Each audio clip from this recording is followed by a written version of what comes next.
Hi. This episode with Lauren Ybarra is going to be fun. And Lauren is somebody I have met in the industry that's on the general counsel side, right? She worked for a law firm, a very big law firm, and they have a lot of insurance clients. And many of the insurance clients are insurance carriers, insurance vendors, software companies, and just startups. And I was always intrigued about what Lauren do on a day-to-day basis and her services to these insurance companies. And although we couldn't get her to do all the name drop and talk about all the cool things she worked with because, of course, lawyer and client privileges, but, it gave you a little bit insights into who Lauren is and, what's her career like, right?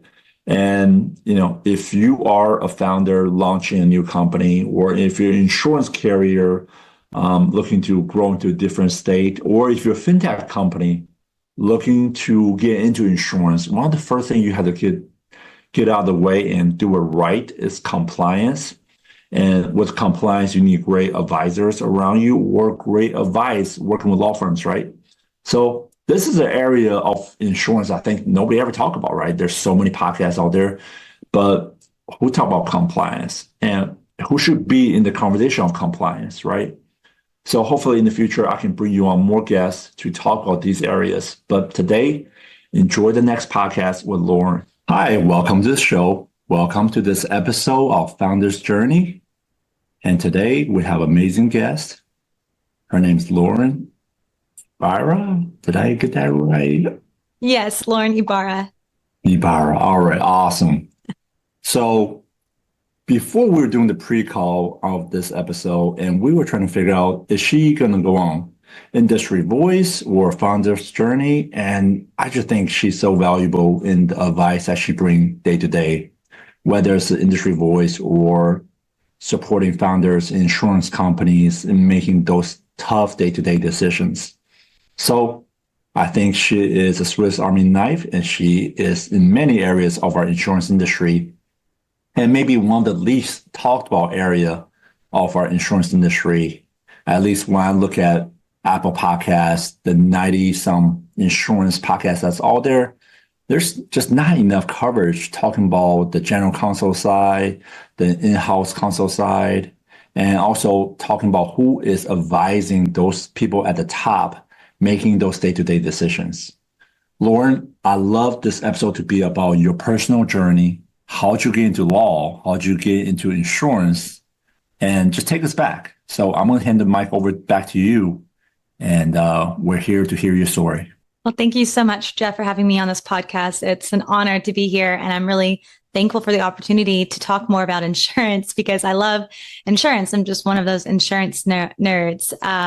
But taking it back, I actually went into law school with the idea that I was going to be a judge one day. I really wanted to help the community and be that kind of legal scholar, if you will. I was in speech and debate for years in high school. But when I got to law school, I realized public speaking wasn't my forte and litigation prep was a lot. It was grueling. But I actually ended up getting a clerkship position in-house, which means I'm inside of a company with their general counsel for one of the companies was called Zepco Reels, Charbroil Grills. And as you can imagine, there's a lot of product liability, a lot of insurance litigation that in-house counsel saw. And so firsthand, I was witness to tiki torch fires and how those were handled at the insurance level for the makers, which was us, of tiki torch brands, and products liability for, personal injury cases. And that's kind of what started my insurance career there. After I graduated law school, I started my career at Sagicore Life Insurance Company. They're a life and annuity company with their legal headquarters out of Scottsdale, Arizona. And in-house, I learned everything A to Z insurance, independent agent, marketing, what an annuity was, how it worked, tax implications, general corporate governance compliance requirements for insurance companies, which are vast, and basically the ins and outs of insurance in all 50 jurisdictions. And I really, really cut my teeth on there. Being in Arizona, I wanted to be closer to my family, which is here in Texas. I have family in San Antonio and Houston.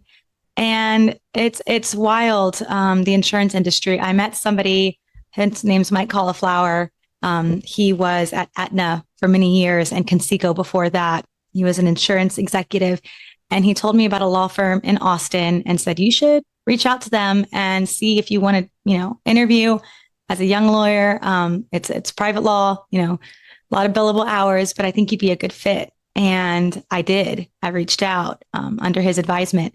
And from there, I've been, almost 9 years since that point, advising clients that are insurance companies, county mutuals, farm mutuals, insurance agencies, startups, people that are in the product space, just, the full gamut of what insurance compliance is. That's what I've been doing here in Austin, Texas ever since. And I've loved it. So you've been in Austin since 2016. That's correct. When do you remember the Austin market taking off? I mean, Austin one day went from a beautiful little city in Texas to just like the tech hub of Texas now. So when do you remember that started to take off? I think it had happened already before I got to Austin. I had already seen the start of it, but definitely I think between 2014 and 2016, I think those years were pivotal growth for Austin. I went to undergrad at St. Mary's University in San Antonio, and I graduated undergrad in 2011. And I remember coming to Austin. It's a beautiful city, but we really didn't stay for, brunch or just more of the social, lifestyle vibe events that were in Austin other than being outdoors. So when I came back to visit in 2014 after graduating law school, that's when I noticed it was a big boom. And the tech industry, as well as private equity, was really apparent in Austin as well. So by 2016, the boom had already started to roll. Things were turning. I've visited a couple of times. Austin is one of my favorite places to visit. And I think it was 2014 when I went there. And then one thing I remember was everywhere you go, there's signs that says, keep Austin weird. Yes. So you got the insurance, right? Insurance is a very, very big industry, right? Like, how did you land on this is what I'm going to do at this law firm for insurance? And these are going to be my set clients. Like, how did you determine those numbers and those goals? Yeah. So, the part of being with a law firm is that you are responsible for your own book of business. You are a small business owner. And for me, by way of my mentors, I kind of followed what they were doing, which was advising these institutional insurance company clients. But myself, have a little bit of an entrepreneurial spirit. I really wanted to tap that market of the insurtech space. And that's where I first met InsurTech ATX and hosted a What Do You Need to Know About Insurance That You Likely Don't Know? Lengthy title. But I had my friend, Jeff Hunt, who was the Deputy Commissioner over Property and Casualty and the Executive Director over the Surplus Line Stamping Office, go with me because they were friends of mine. And I worked with them a lot on the day-to-day insurance transactions. And we hosted this event in Austin. I was pretty baby lawyer, young lawyer. And it was after that event that I was like, this is where I want to be. I want to help at the forefront of where insurance is being innovated. I hate to say created because it's already been created, but innovated and going. And how can I help my clients get in compliance on the front end and not call me later when they're in trouble, already entangled with, a state department of insurance or multiple states, which is like a nightmare. So it was definitely after that event that I decided this is where I want to go. This is where I want to be. And, knock on wood, everyone I've run into wants to do the right thing. They want to be in compliance. They understand that the laws are finicky and sometimes archaic. But I've been very fortunate to have such really good clients that allow me to keep growing my business. This when you said InsurTech Austin, because that sounds like, is it recent or is it like a few years back? The InsurTech ATX event, that was probably it must have been 2016, 2017. Don't quote me on dates. You guys been doing InsurTech Austin for that long. That's almost 8 years. Yeah. So David Pettis and Andrew Krell, great guys. Really enjoy working with them. We partnered with them to put on my law firm, McGlinchey Staffords, first insurance symposium this year. We did that in partnership as a sponsor with them. And so it was kind of a full circle moment of back when I was a baby lawyer, handing out beers and hanging out and talking about insurance to a full, half day symposium with regulators, post regulators, having workshops around different curtailed, specialty products and topics. It was really nice.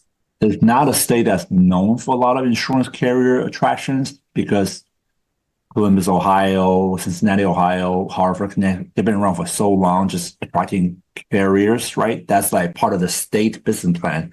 But Texas in the last decade have attracted a good amount of carriers, software companies as well. The environment for business to attract business, Elon Musk, SpaceX, Tesla, they talk about all the time how Texas is just a great place to attract business.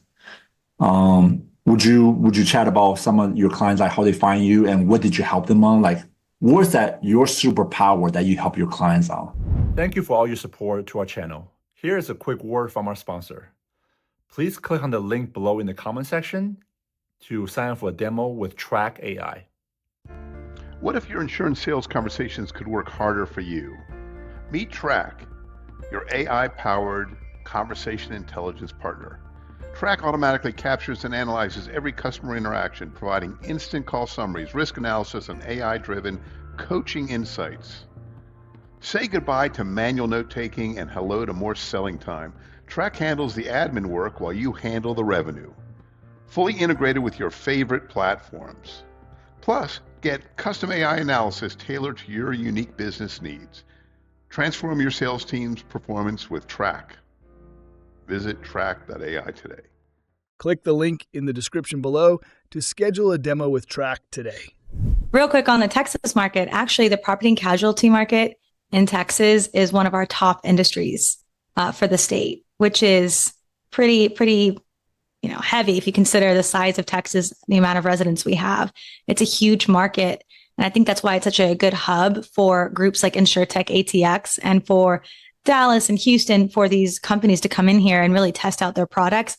Because look, we have all kinds of weather events, be it hail, tornadoes, hurricanes.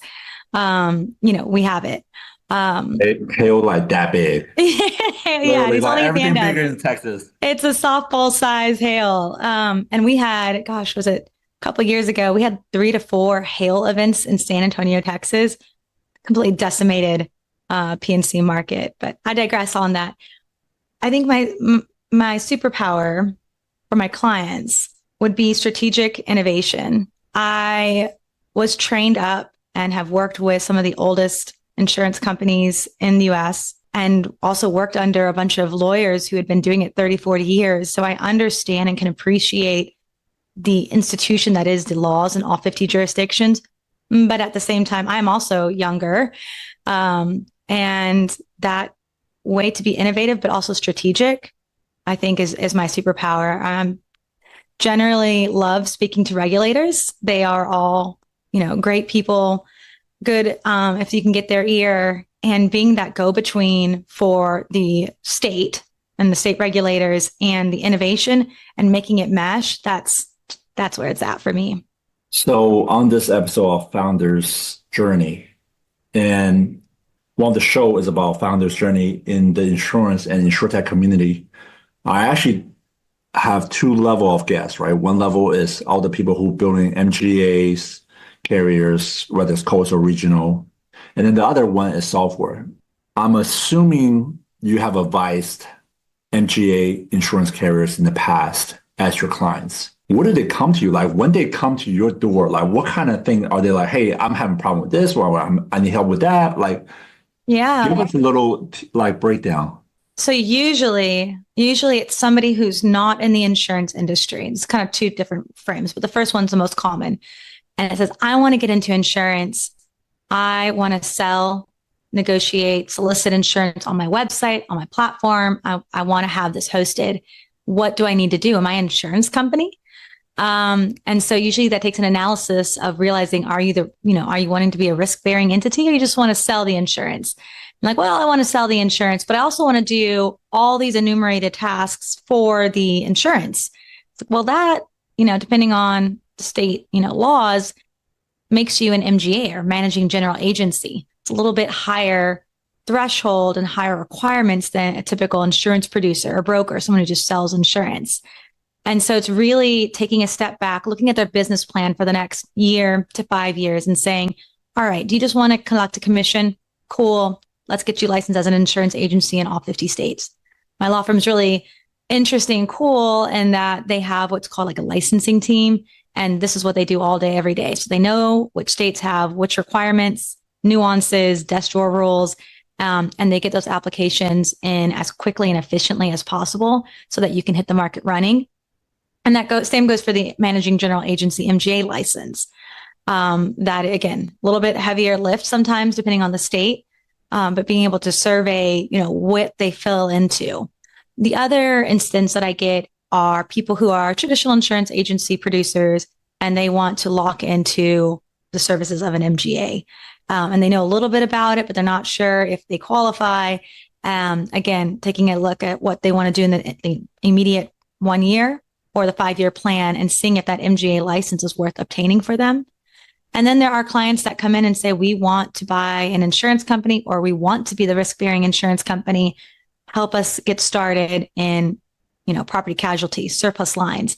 And I will work those applications for an insurance company from the start, set up their compliance programs also for the MGA as well. And it's basically full life. I get to create them, license them, provide them service all the way through, the duration and, anything to happen. If they want to get sold, I help with that sale. Or if they want to roll up their business, we do that as well. So now we're touching another subject of M&A. Is that an area that you also consult with on M&A and mergers? And do you play in the venture capital world, private equity world, advisement as well? Yes. That I will say picked up, I think in 2016, 2017, that really picked up, at least for me and my clients. Yes, I do full service mergers and acquisitions, mostly acquisitions of insurance companies, which is a pretty hefty lift for compliance, or insurance agencies, which is not as much. My law firm is really great because we have full service. We have people who are ERISA lawyers, employment, tax, insurance tax, which is really great. And so I'm able to provide that full service team in order to get an acquisition done as efficiently and priced right. I wouldn't consider myself a deal lawyer on the day-to-day, but I definitely have done those responsibilities. And I will do acquisitions, even if it's not insurance touching as well, just general corporate acquisitions and redomestications. I'm trying to think of other things. And private equity, I definitely have some private equity clients. They are huge in the insurance space right now for funding. And it's been really great to work with them because they can appreciate some of the more nuanced areas of the law without getting that shock that I see so often for people not in a regulated space. It's so interesting thing. I am with a gentleman who reached out to me out of nowhere. He said, hey, we have a couple of family offices interested in insurance and we need some people to advise us. And, we're at a very early stage. I'm chatting with them, doing some consulting leg work, helping them find the right team to help them launch their vision on building a private equity into insurance. So it's very interesting you say that. There's just so much interest of a lot of family offices in insurance right now. There always been, right? But yeah, I think it just continued to keep on growing. Especially when we see so much risk in a couple other sectors that's out there, people coming back to insurance and realize, hey, this is pretty safe. I was about to just say, it's a very safe, very stable market. We are always going to need insurance, and you're always going to need to know how to navigate laws on a 51 jurisdiction basis. And that's what I'm here for. So if you were to say, hey, this is what we are going to take on, this is what my challenge is for the next year, what does Lauren's comfortable goal look like and uncomfortable goal look like for the next year? For me personally or for my clients? Both. Okay. I think for myself, my comfortable goal is to facilitate more acquisitions. It doesn't have to be in Texas. I do all states. I would love to do more of those work. I think it's really great. for these acquisitions for both sides of the table, and I'd like to facilitate more of those. I think uncomfortable goal would be taking on more work in the telematics area. I think it's huge. There's a bunch, there's a few lawsuits that are out there. One, for example, is the Texas Attorney General filed a lawsuit against GM Manufacturing for use of telematic data. And so I think my uncomfortable goal is learning more about privacy. I work with my partner, Jason Bichelle. He's a great privacy lawyer. He's been helping me a lot. But I think that's my uncomfortable goal, is to get comfortable with privacy laws and insurance and consumer expectations as well. Would you be on the defense side or the plaintiff side? Oh, I don't do litigation. I do compliance. You do compliance and you do advising, right? Advising, right. So my job is to make sure it doesn't never get to that point, right? That's not where I want to be. That's not where I want my clients to be. I want to build an airtight agreement that can withstand challenge from either the state, a competitor, you name it. And that's where that uncomfortable lies. Okay. I'm going to challenge you with an uncomfortable question. Okay. If I am a founder of a company who want to build an MGA across, 20, 30 states, right? Property space, commercial insurance space, and you are one of the 3 people I have circled that I need to interview to be advising our senior leadership team. What is the due diligence someone need to have on their checklist to interview Lauren to bring to the table? These are the questions I must prepare to interview Lauren. Right? What are the due diligence that you think separate yourself from other people that they need to be asking? Sure. The first easy one is experience. You want somebody who has done it in those jurisdictions, but more importantly is who has done it in those jurisdictions and can tell you strategically which jurisdictions should go first.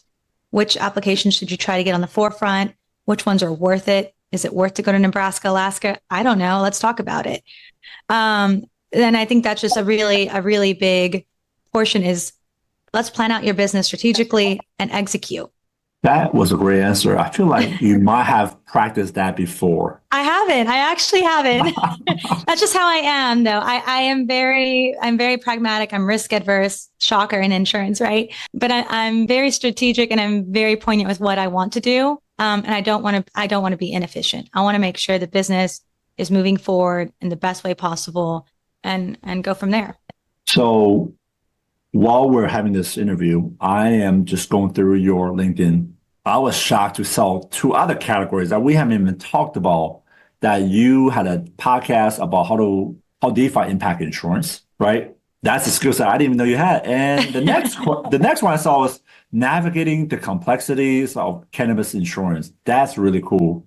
Friend of mine, Landon Reed, they just started a company called Bliss not too long ago. So there's more people coming to the E&S space, coming to the cannabis space. So are there any other industry that you are now in that is not somebody think about every day, that's insurance side? Sure. I'm trying to think. Definitely cannabis is an area that's in the surplus lines area. A lot of regulations, right? A lot of regulations coming down.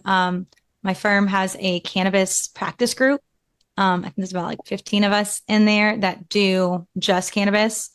And I just advise on the insurance industry side. DeFi has slowed down a little bit, but I think the machine learning, artificial intelligence, I know buzzwords, but I think there's going to be a lot coming down that way. I published an article about which states have taken action on them around the space. And I gave a little bit of an analysis of how I think it's enforceable or not based on the state's existing laws as they stand today. So I think that's a really huge area for everyone to watch out for regulation, be on the consumer finance side, but also insurance as well, because that's what's going to feed our policies and our pricing.